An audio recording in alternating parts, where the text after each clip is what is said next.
You're trying to poison me in my own house. You poured a mule, which is a fine beverage, and then you poured another shot of God knows what. And then, as if there wasn't enough odd things happening, you just switched them last second on the table. Because they gave you the wrong one. What's in the right one? That's for me to know and you to find out. I've given myself mercury poisoning and lived. Okay. I really... You gotta know what you're fucking dealing with here. No, I know. Someone's trying to get my attention, sorry. Dog, out. Yeah, he's Rover, gonna listen to that. Go away. Go away. He's fine. He's not. We're starting off with a bang. Why? Oh, that's liquor. Ooh, that's liquor. God. You want this pre-show in the show? This isn't interesting to people. We're back to the alt descriptions of images, where it's like we said, "Hi, my name is Kamala Harris. My pronouns are she, her, and I'm wearing a blue pantsuit, ill-fitting at the bottom. I will catcall out school buses for the next 20 minutes, pretend I actually did something, take a picture, and leave." And also talking about Venn diagrams. Who doesn't love a Venn diagram? I mean, you got the circle with the other circle, and then they come together. I have a new impression for my repertoire now. It still sounds like a vague... It does not sound like Caitlyn Jenner. No. My Caitlyn Jenner You just look visibly startled. Because you just made a noise. It's not humanly possible. I didn't say oof. I didn't say egg. My Caitlyn Jenner has expanded to a new one today. It was Caitlyn Jenner Mafia Boss. And it was like... You see? Put the chromosomes in the bag, okay? Oh my God. No, the Caitlyn Jenner has now expanded to... you can do traditional Caitlyn Jenner lines like, "I haven't seen you at the Starbucks lately," to, "I haven't seen you at the Starbucks lately." You can make them like Caitlyn Jenner, threatening. She'll kill again. Again? Again. She's killed and will kill again. Honestly, that auto accident... She killed Keeping Up with the Kardashians. No. That was the worst thing to happen to Lexus in years. Someone actually died in a Lexus. You're not supposed to die in a Lexus. That's the whole point. It wasn't... Look, it was one of those completely inexplicable situations. Caitlin's in an Escalade, heels on the wheel. Oh my God. Towing... Buckle up, buckaroo. Literally towing like a Baja vehicle. Like a Baja Blast or whatever the fuck they're called. That's a variety of Mountain Dew. Caitlin's towing a Blaha Blast. And... there's a Hummer in front that stops somewhere. Hummer, I barely even know her. Your bad jokes are getting to me. You're deranged, and I love it. You're getting better. The more you become like me, the more I like you. So, someone stops in a Hummer, like on PCH, very quickly. Just hits the brake, just slams on the brakes. Caitlyn Jenner also slams on the brakes with an Escalade, towing a vehicle. So you've got about like 15 to 18,000 pounds worth of vehicle here, all like colliding into once. The Hummer then crosses over the PCH, which is kind of like a 2 to 4 lane road in certain areas, like a very narrow road, and hits another vehicle head on, which is a Lexus, or hits a vehicle that hits a Lexus. So it was like 3 degrees removed, and then Caitlyn got blamed for it. And so now everyone's like, Caitlyn killed somebody. Where it's like, in the same way where if you're walking out of Starbucks, you close a door in front of someone, then that person hits the door, then someone backs into them, falls and hits their head and dies, you killed somebody. So it's the opposite of pay it forward? Put it in reverse, sweetie. So... Or no, I guess it's still pay it forward. You're just paying something bad forward. I don't know. I hated that movie so much. I hated that movie because the kid was annoying. I hated that movie because it had Kevin Spacey was in it. And Helen Hunt. Helen's kind of... you have to hate a movie with both of those people in it. I have no issue with them individually. But that movie was just one of those... there's a genre of movies I call have-to-sees, where a really annoying person in your life comes up and they're like, you have to see it. You just have to see it. Like, well, is it good? No, you don't understand. You have to see it. And that was how it got introduced to, well, at the time, my family, and then me. And we went to see it. So they paid it forward. They're like, they made me watch this bullshit. I'm making you watch this Now you're going to have to bullshit. watch it. And I remember watching it, and when the kid got stabbed, I started laughing. I thought it was great. Like, I was like, wait, they really just killed him at the end of this? That's hilarious. And then with like the grape, but the blood that they used was so bad. There was like grape jelly pouring out. So you had like Welch's stained on some high school in Santa Clarita on their cement. And that was it. They paid it forward. No, it's like the live, laugh, love of movies. It's evil. I don't trust that kind of shit. We have several Several topics. disjointed topics to talk about. David! Well, two of them have to do with the law. David! You forced me to listen to Advisory Opinions today, and I'm saying the name. It was only Say it! What's my name? Say it! 15 to 20 minutes of it. It wasn't even a whole episode. Each episode's like an hour and 15 You made minutes. me listen to Advisory Opinions. Horrible, by the way. It was more horrible than I expected for a couple of reasons. One. It's not horrible, but... I got no rules. I count. I'm waiting. I'm waiting. You're as intolerable as David French sometimes. But one, David French, and you and I agree on this, has nothing to add to this show. And I don't mean like he occasionally offers some bon mot or insight or something like that. He is just... If you took a blow-up doll of William F. Buckley with a cutout where the ass is, like a blow-up doll of him would have, he would have more interesting feedback than David French and Advisory Opinions. It's just Sarah talking about the law. Sarah Isgur Flores, which I don't know where the Flores came from. I don't ask questions. But Sarah Isgur Flores doing her song and dance about different things in front of the Supreme Court and the shadow docket and all that crap. And I want to specify that Sarah Isgur Flores. is an extremely intelligent, prolific, Was knowledgeable... that worth derailing what I was saying? Yes, knowledgeable person because... I didn't say she wasn't. No, because you weren't going to say it. I want to give her her due. I was going to say that. I disagree with some of her positions and her points, and that's fine. But she knows what she's talking about, and she can tell you anything and everything law-related, and she knows. She's a stickler for detail and correctness, and I love that about her because I am the same way. So if David uses a word incorrectly, she will call him out. And, well, actually, that's not, it's not how you're supposed to say that or not how you're supposed to use that. And she's an ombudsman if ever there were one. And they really, as anybody who watched Red Eye knows, the ombudsman is the worst, the absolute worst person. And now you stepped away to go take the rice off the stove so I can talk. I was going to say that Sarah appears to be relatively intelligent and well-read in a Stanford Law Review type of way. She went to Yale. You can't yell from the kitchen. In a Stanford Law Review type of way. She is a member of the Stanford Law Review board or some horse shit like that. Stir your fucking rice.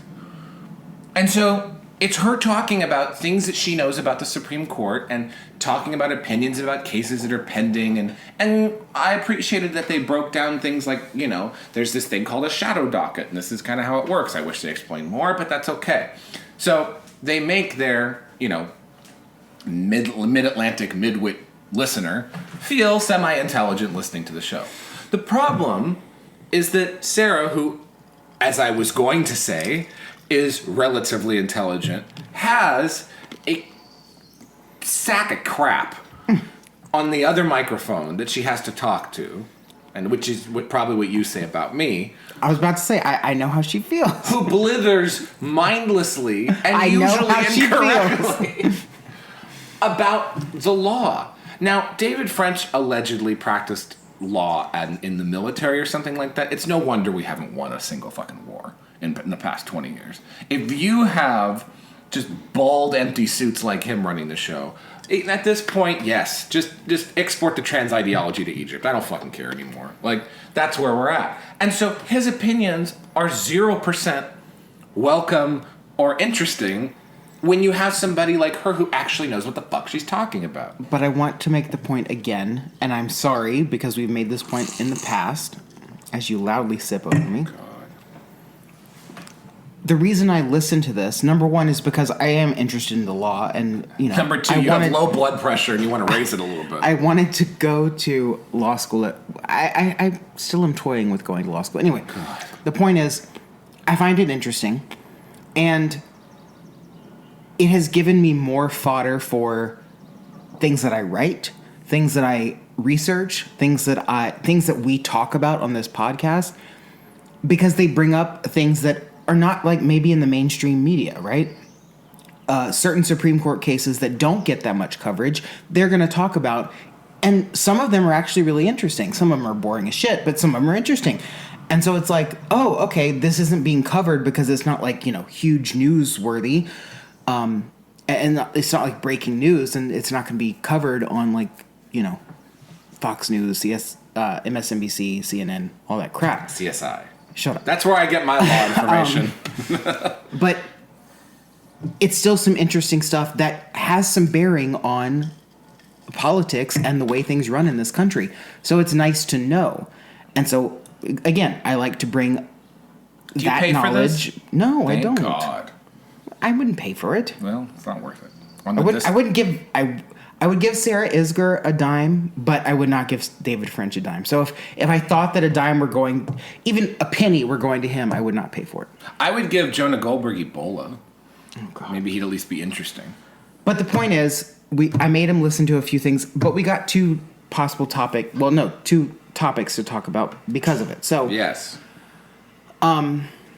Shall I dive into the first one? Yeah, or dive would you into like them to do because yours first? I have a couple things here bookmarked from Twitter from earlier today, but let's do the law stuff. So, Get the boring stuff out of the way. Well, yeah, I was going to say, if you guys really want to check out, like, come back on about minute 28, and it'll probably get interesting shut up. again. It's true.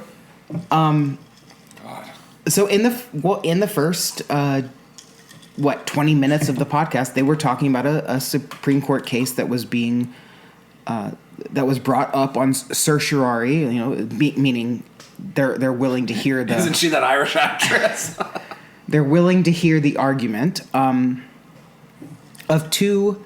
This is where it gets really interesting to me. Of two sort of dueling circuit court opinions. So, two separate cases dealing with members of some kind of government position, right? Yeah. Like a school board, for example. Right. So you're an elected official. Right. You have a social media page, and if that's linked to your title, and it says official, whatever, Right. official page of Representative so and so or so on the Loudoun County School Board, and then you block somebody. right? So blocking. They said muting, but you can't really tell that. So No. I'm going to go with blocking. Yeah, they were saying blocking, and they use Yeah. the term a constituent. So if Right. you're on the school board and you have someone who's in your school board district, and you mute them because whatever, or block them because of whatever thing that they say, Right. So So you had one judge saying that the member of the government agency was in their right to do that, and then Right. you had one saying, no, you are not in your right to do that because it violates that person's First Amendment free speech. I don't know if it said necessarily that they were in the right. I think it just said that they're not in the wrong. So I think it was just kind of like a declining of the Fair fact enough. that. Well, and I think that's an important No, it distinction. is, it is, it is. Yeah, because then it becomes speech if you do that, and we have Right. a whole nother. Right. And the other one under consideration too is, I guess, some people who are really bored got upset that Trump blocked them on Twitter, which he no longer uses. But because of that, because it was in his capacity while he was president, they considered that an infringement onto the Right. First Amendment. Which they said has now become moot and dismissed because he is no longer president, and like it's no longer a factor. But that was the preemptive Right. thing to the rest of this, because they probably saw, oh, someone sued for that, let me sue for that. Right, it's like class action things. But the thing is, we have two different opinions from two different circuit court judges, so automatically that sort of, as the two of them appeal, it goes to the Supreme Court, and they're naturally going to hear something like that because, again, we have two conflicting judgments. So I sort of want to hear your opinion on should a government official be able to block you on Twitter? My opinion, or at least the first opinion that comes to mind, at least advocating from the perspective of the government official, is if you have a person on a platform who is sending, let's use the extreme example. Let's say you have a Twitter account and you're on the school board or something, or you're a representative. You're a representative and someone is sending you violent threats. And the platform is not taking action. In fact, on platforms like Twitter, the first thing they advocate is block this person. You know, if you block this person, they can't see you and everything like this. If it continues, you know, report and everything, but reporting takes a certain period of time. Block this person because if they see that you were at so-and-so coffee shop, they can come find you at that coffee shop and, you know, and stab you like the kid and pay it forward. So, yeah. One way or another, you are protected to be able to take an action that is protecting your safety. So I think that could preempt it as a First Amendment issue. So I see that argument where elected officials like, I don't want to deal with this, you know, and they're in their right to do that. I can also see how if this account is owned or operated using a government email account, like a .gov or whatever entity, you know, .ca.gov, .gov.edu, you know, whatever, then if the account is under that, and the account, I think that when they originally went at Trump, it was the fact that all of his tweets are in the National Archives, so it becomes public, you know, his tweets and his actions and interactions on Twitter are a public resource that we will have for generations to come, thank God. Then, I mean, that is our current library at Alexandria, you know, that's what we have. That's our forbidden knowledge. Restricting access to that person through your account is an infringement upon your First Amendment rights. So I see both sides when it comes to something like that. I think, if you ask me how it progresses, I think that the public safety thing will win and they will say it's okay for a government official to block somebody. Okay, so the reason I find this interesting is slightly different. And it's because I feel that there's some sort of hypocrisy going on here in these decisions. Mm-hmm. How can you say that Twitter is within their right to silence, you know, deactivate or ban someone from using Twitter? So their argument in allowing Twitter to do that, to be able to ban certain voices on a certain political side, their argument is, well, we are our own company. We can do as we want based on our terms and services. Right. It is not a violation of your First Amendment right for us to silence your voice on our platform. Right. Is basically what they've said. So if you're going to make that decision, but then in the same breath also say that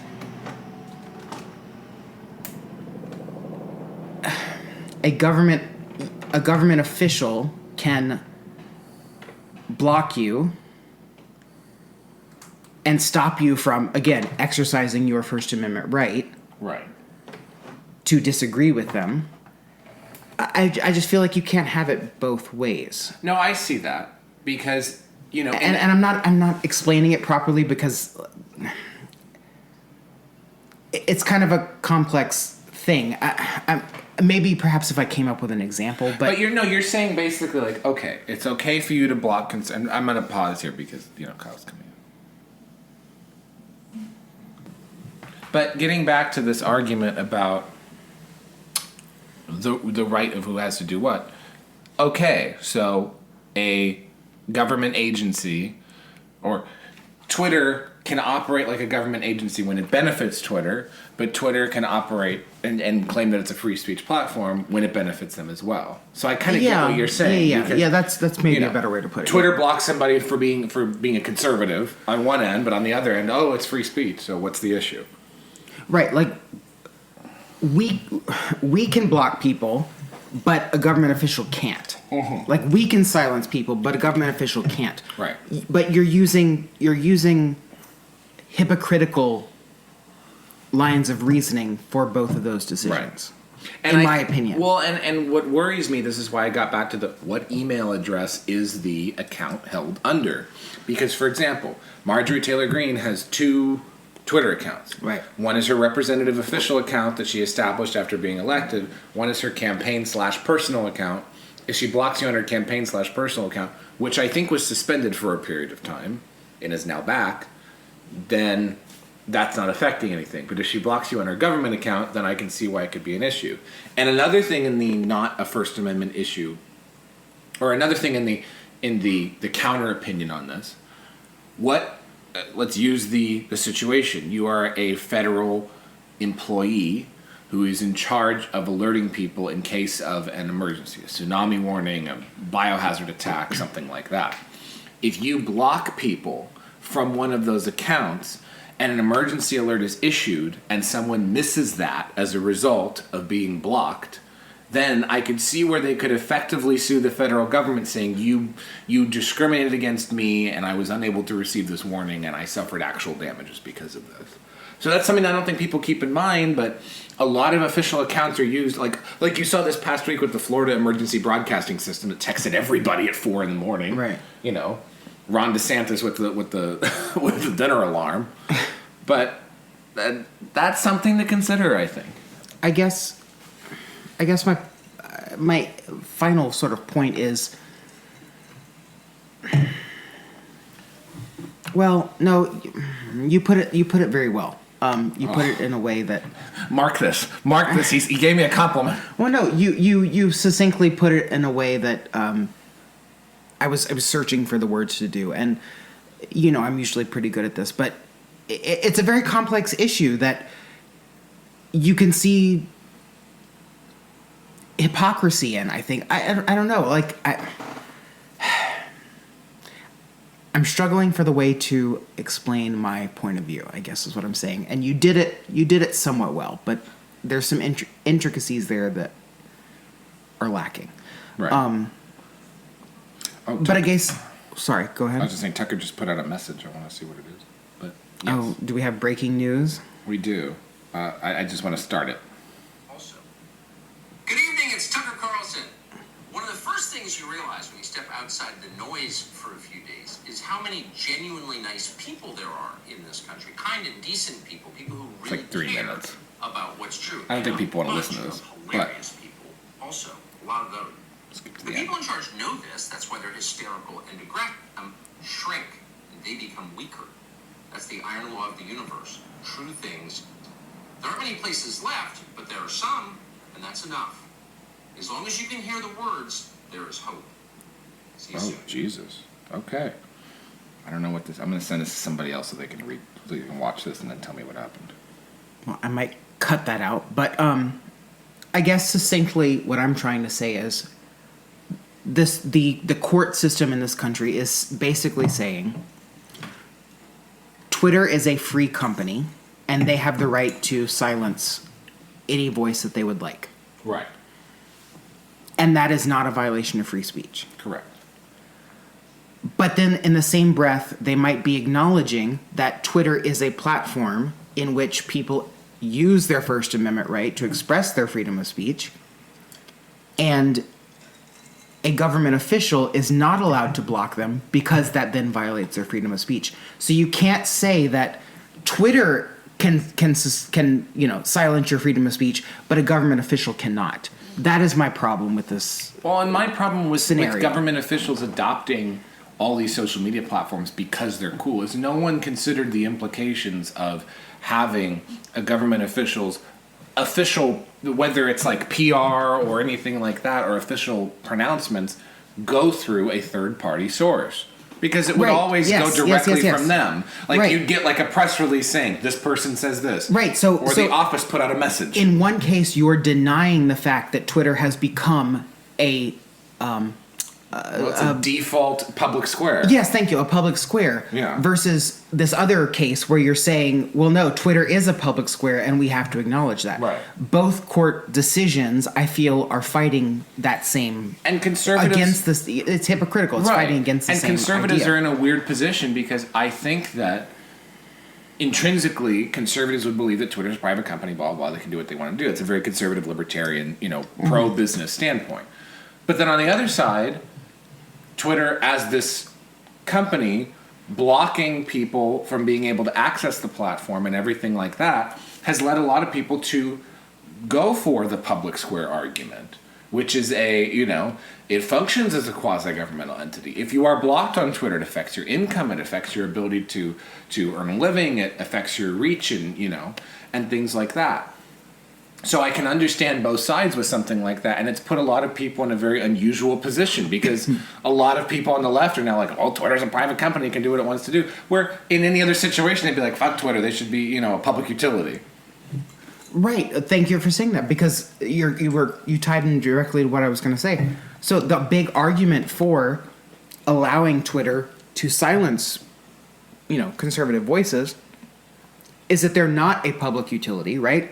So I've mentioned this before. The court basically said Twitter is not like Verizon, right? So if Verizon were to listen in on one of your phone calls and not like what you said and then cancel your service, they're a company, right? You might be going against their terms and services, but that is in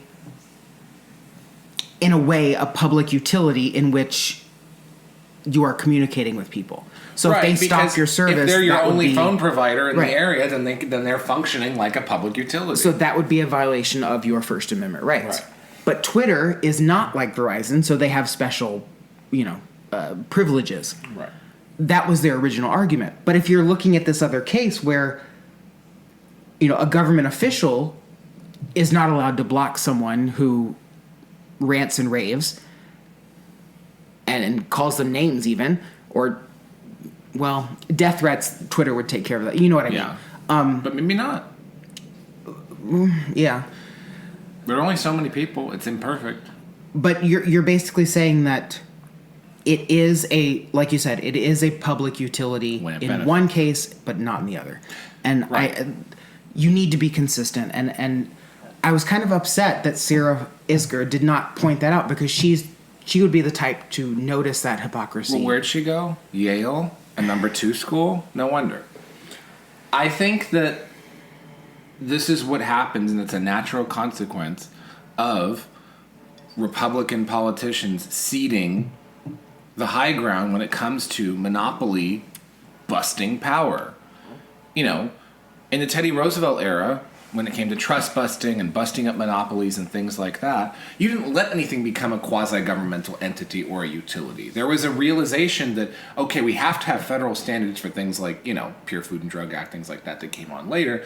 But on the other end, nothing should get that large to the point where they function not just sort of in lockstep with the government, but also in opposition to the government in their influence or their scope of influence.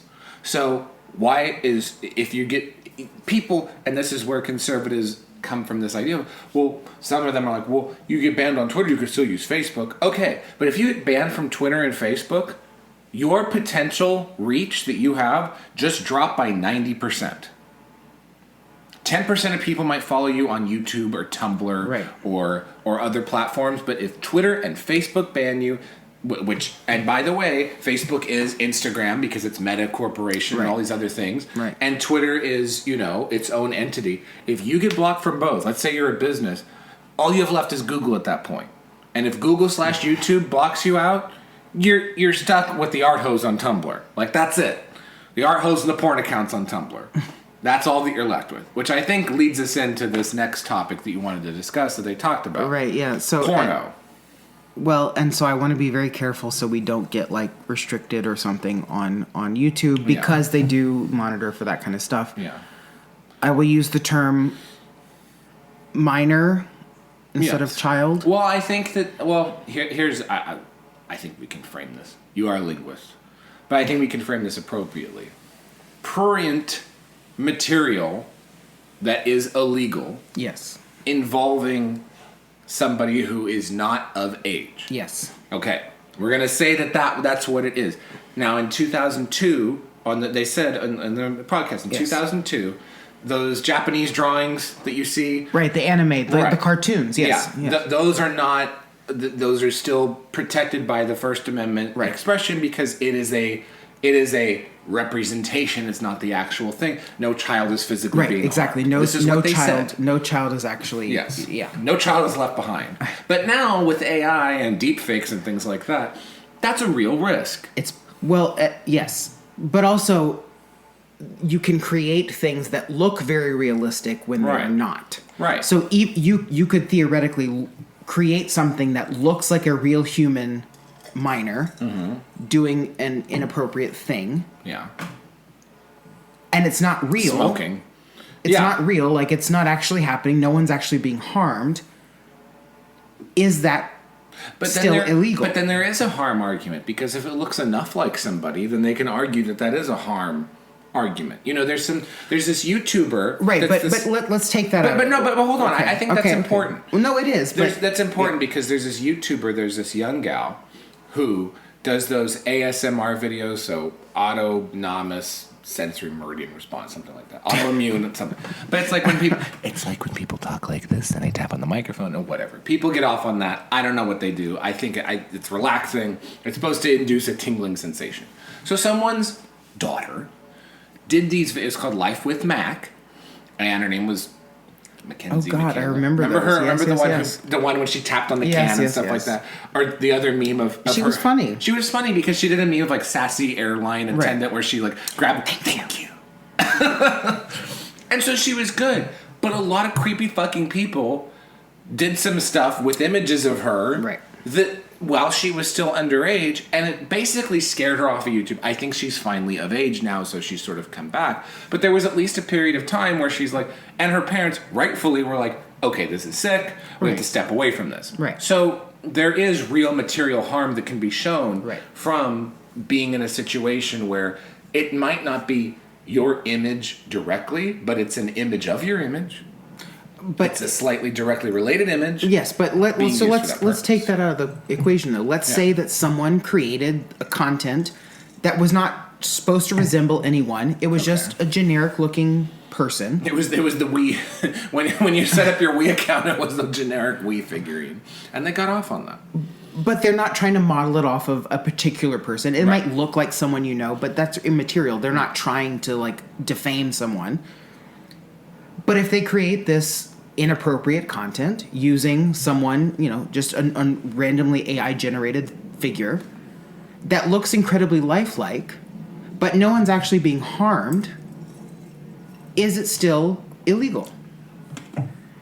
And so it gets to the point of, that kind of activity with minors obviously is illegal, mostly because it harms the minor. Right. But if it's AI generated and no one's actually harmed, what's the harm in it? That's the question. Right. I'm not saying I believe that. I'm just saying that's the Right. question being posed. And it makes me cringe, of course, because that's just sick to think about. But there are people who there's some sick have fucking certain kinks or whatever. Right. One of them does And a I guess- podcast with Sarah Isker. And I guess you can't say that. I didn't guess- say anything wrong. I just said he's into creepy shit. What's wrong with that? I guess my concern is, and I voiced this to you earlier, is even if no one's being harmed in the creation of this material, Yes. could that induce someone who has that fetish to then go commit real life acts. a real life act of And a lot of inappropriateness? here's what's weird. But to tie it on, To tie one on would someone who created the horrible, material be liable for that? Well, I don't think they would, because this is akin to, is the gun creator liable for someone who shoots someone? that's a good argument. I don't necessarily think that they would be liable if somebody did something as a result of that. In the same way that somebody put out a silly music video is not liable if someone Right. decided to go and, if someone did a music video where they blow up a car and then someone watches that music video and goes out and blows up a car, that doesn't, Right.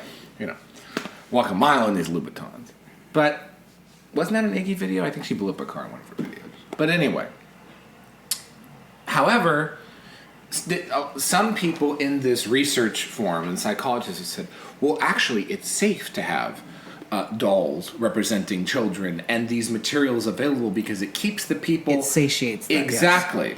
And then other researchers have come out and said, no. It makes it worse. It makes it a lot worse because you're just like, well, how soon before they kidnap someone from elementary school? So It's just all fucked up. it's really fucked up, and it goes to show that the internet went too far, that we are now having to have these discussions in place of, like, you know, Legal real ones. discussions, by the way. These are top-level legal discussions.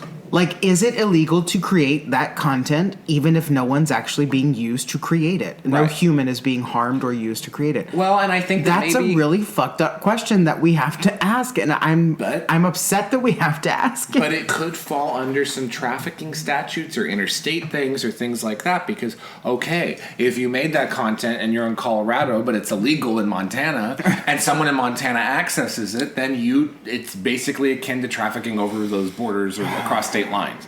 So, you know, any way you look at it, it's sick.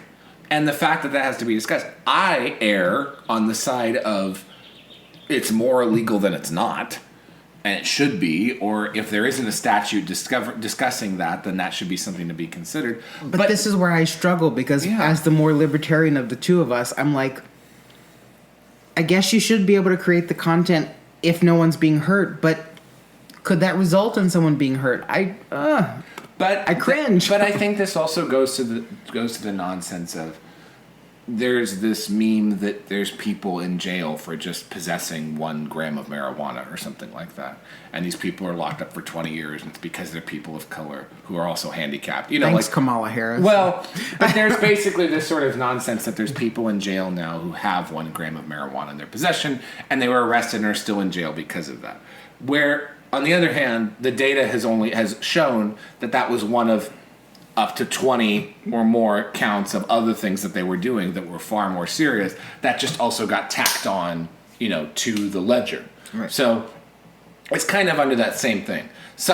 Is there someone who has unjustly created these images and been arrested as a result of them?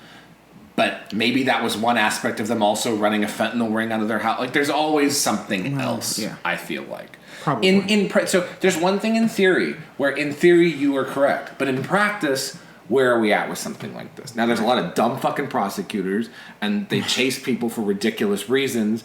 And what really scares me, like there was a case in New York it wasn't in New York, I think it was in Detroit, of an older woman who had an unpaid, you know, in the hundreds of dollars tax liability, and it wound up that the county in Hennepin, it was Minnesota, Hennepin County, around Minneapolis, St. Paul, ended up taking over her entire condo and selling it and profiting off of it and giving her none of the proceeds because she had an unpaid tax liability in the hundreds of dollars. So and that's being discussed before the Supreme Court now.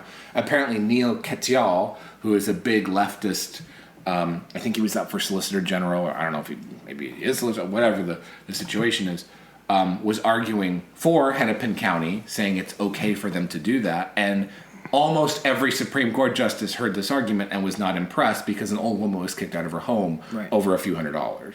So there's things like that where it comes to the realistics of it. Now, well, on the books it says, but that's like, okay, great, you just kicked an old woman out of her home for a few $100s. That's where I think the real unjust things happen with the Supreme Court. But who knows? Hey, Lolita, hey. Well, did you want me to dip into my stuff? Because it's short. Yeah. Because, we're running out of time, and I know you had some things to talk about. Okay, so there's nothing out of the Tucker thing. Apparently, he said, in this world, things are happening, and the powerful always want power. Oh, okay. Okay, so it's just sort of like a, hey, I'm still alive message, whatever. Very quickly, I'm sorry. But as an aside Tucker to looked that, like he was enjoying his retirement. He was like, this is the first time I got the chance to have dinner with my wife in 7 years. I did see something, and I regret not reading the full article. So heads up, a caveat, I didn't read the full article, but I read something, a synopsis saying he's still technically under contract with Fox until past 2024, so he can't actually work with anyone else like until then. Thing. Right. I don't think that. But I don't think that's enforceable if you fire someone. Right. You basically shredded the contract at that point. Right, and he and Don Lemon actually have the same attorney negotiating the ends of their contracts. It's this very good LA-based attorney who has negotiated many contract ends. You know, Tom Girardi? No. No, I'm talking about God. He's in jail. God, can we? Let's go to Tom Girardi's rest home in Seal Beach. Oh God. And let's go. I let's thought he go was hang in jail. Out. No, he's in a dementia facility. Oh God, he's really? Not, he's not compos mentis to stand trial. He's out of it. Right, allegedly. But I thought they still had No. those types of facilities that were still parts of prisons. Like, No. oh Jesus. No. Anyway. His brother took over his assets. They shuffled him off to a senior home, and he's just walking around with a bandage on his head like a mobster, ready to be convicted. So that's why I'm Anyway. like, Huntington Beach party with Tom Girardi. Let's go. Your topics. Let's go hang out. Go ahead. Well, okay. Let's hear what you got. Beat mine. I'll beat you. So, Singapore executed a man convicted of conspiring to traffic 2 pounds of cannabis. Human rights groups called the punishment grossly disproportionate, as other countries around the world have relaxed their stance on marijuana. So apparently the left's upset about this, but Singapore is spotless. So what the fuck did you expect? You don't become a spotless country having people smoking weed in public. I'm sorry, you don't. And a lot of people in New York, especially, and Vegas along the Strip have attested that areas that used to be relatively clean have become very dirty as a result of Right. increased marijuana usage, especially in public. And it's just everything stinks. And I think It smells so bad. well, and here's the other thing, and the boomers who think that this is a good idea, which, as they should, the weed of your parents and my parents' generation, you could smoke a whole joint. It was very low THC. It was something you could grow in your yard, and you just smoked and you got a little goofy and you ate maybe too many Funyuns. The weed now that's at 40, 50% THC, where it would have been 1 to 10% before, it's the difference between going out and having a glass of wine or a beer and going out or having an entire handle of vodka. Right. Or an entire handle of Everclear. Like, weed now is like Everclear. And people are just having it straight and then wondering why the fuck they're hallucinating and having psychosis. Like, it's a very different world of what's legal and what's not compared to back then. So, it's a degree of potency. So I mentioned that. I also mentioned... But, to be fair, I don't think, capital punishment is deserved for that, but, no gum. There's to no each- gum on the sidewalk. to each country their own, if that makes sense. Singapore is spotless. Well, we can't go there. I would enjoy Singapore, but I would know not to fuck up in Singapore. I'd probably fuck something up. Yeah, probably. Oh, well. If you got executed in Singapore, that'd be really funny. Thanks. Well, because you'd be walking out of the mall with your Birkin or something like that, and then you'd light up a cigarette or something, and then they, on site, there's You'd have to collect my body. No, I couldn't. I couldn't be associated with you because then they'd try to get me too. So, leave you in Singapore. Bury me with my Birkin. No. Burn me and bury me in my Birkin. So, the second thing is Nimrata Singh Haley, also known as Nikki. Oh, God. It's her real name. I'm not saying anything out of line. Quoted today, "Hey Disney, my home state will happily accept your 70,000 plus jobs if you want to leave Florida. We've got great weather, great people, and it's always a great day in South Carolina. South Carolina's not woke, but we're not sanctimonious about it either." So people are saying that... What a bitch. Exactly. People are saying that it sounds like she's on Trump's payroll. I'm no Disney fan in all of this, but I think that they're going to steamroll DeSantis when it comes to this Disney nonsense. But her stepping in is such an unforced and stupid error because people on all sides of this are like, fuck you. Like, no one cares what Nikki Haley thinks about anything. But I want to know why people keep attacking him when he has not put his hat in the ring yet. He's not officially running, and I really don't think he's going to. I think if he did all of this and didn't run, he would be the smartest man alive. Well, no, I don't think he's going to run because he's gotten so much negativity recently that he's probably realizing, oh, I'm going to end up like, you mentioned this before, Chris Christie, who everyone loved for a minute, and then all of a sudden, tanked. And I said that last year when people I know. were saying that Ron. I know. I said I that know. on this podcast. I said that in blogs. I said that to people. I have the Because receipts. politics is a fickle bitch that goes up and down and up and down. So he's kind of down right now. There are some governors of this country that did fantastic jobs in their states. Duke Majan could never have been president, in California. That Schwarzenegger, obviously, legally could have never become president, and being governor wore him down to the point where he never would. There's so many governors throughout history. For God's sakes, the Cuomo's father, Mario Cuomo, knew if he would have run for president, he would have come in third place. It would have been an embarrassment on his legacy. Governors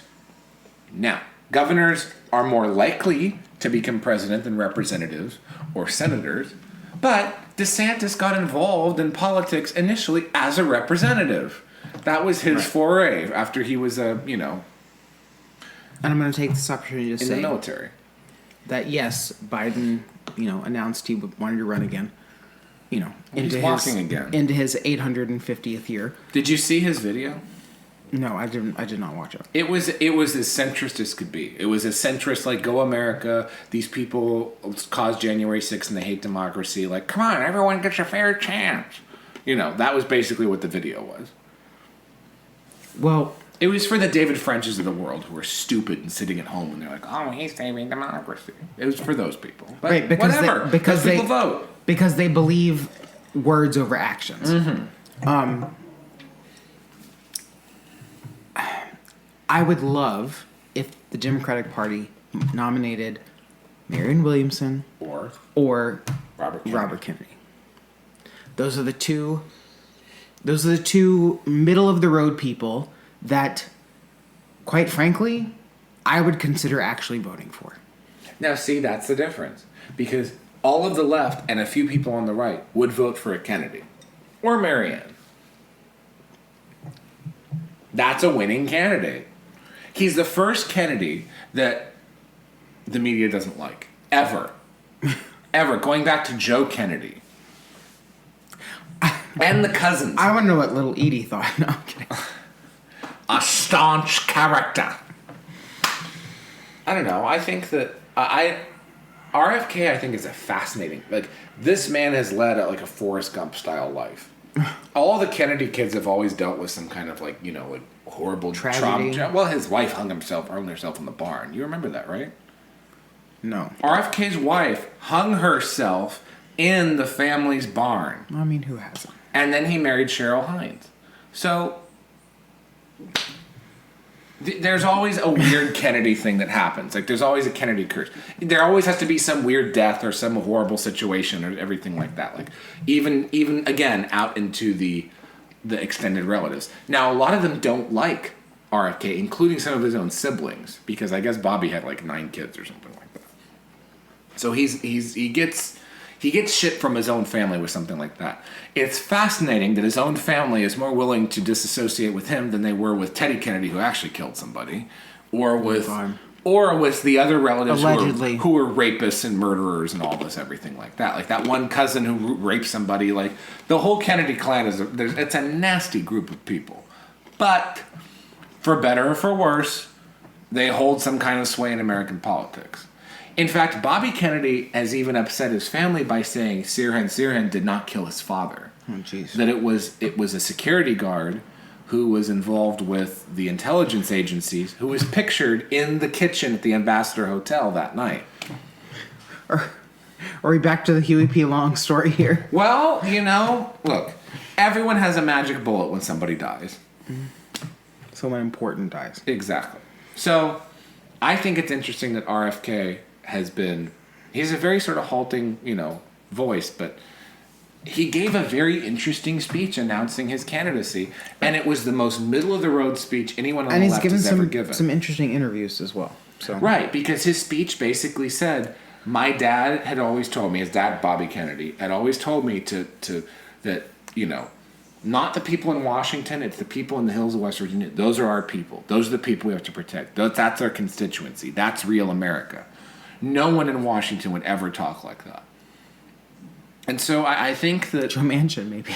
Well, Joe Manchin and Brad Paisley are there doing his crap-ass country music for Zelensky in Ukraine. God. Their constituency is the Atlantic Council. Like, they don't care. Did you see that? Did you see that video? No. It's so embarrassing. Joe Manchin and a little windbreaker listening to country music from some fake country artist. What happened to Miss Cinema? Miss Cinema. We haven't heard. She said, I'm an independent, and then bounced. And I don't know. We haven't heard. Well, no, because she said she's an independent. And everyone stopped paying attention. Well, they have, what is it, Ruben Gallegos or something like that wants to run for Senate in Arizona, and then on the right, they're going to nominate someone else. I have who respect loses. for her. I don't agree with her for everything. Her video was good. But Her video announcing she's independent was good because she talked about the different communities of Arizona and saying that the people who live in Bisbee are independent, the people who live in Phoenix and Scottsdale, the people who live in Mesa and in Tucson and Flagstaff, like these are different Cinema has a constituencies of lot people. more in common with Carrie Lake than that bitch who allegedly won. Oh yeah, but Arizona is also the weirdest state in the country. Well, No, but not a lot of people know this. Like New Mexico has like Truth or Consequences, and they have the UFOs and stuff like this. Nevada has Vegas and a lot of nothing. But New Mexico is fine. Nevada's fine. New Mexico's Utah's not fine, but Well, okay. but they know how to function. Arizona is the wild fucking West. Arizona is insane. Like you have MILFs. You have software developers, ugly software developers in California who live there who marry the MILFs. You have porn stars, but you have Christian retirees. It is the strangest amalgam of people in the United States is Arizona. Gays. Speaking of MILFs, so this has been a very, politics and law heavy episode. So we'll leave it at that and we'll close. They've all tuned out. But on the next episode, maybe we'll be a little bit more cultural, because there are some things that I like to talk about in the realm of reality television and things like that. So maybe next episode we'll talk about some reality. You're gonna throw an orange at me? No, reality TV and things that are coming up in that realm. So a little bit more cultural next time. Don't. In the promise things you meantime- can't deliver. I always In the deliver, meantime- honey. In the meantime. In the David! meantime, go fuck yourselves. David.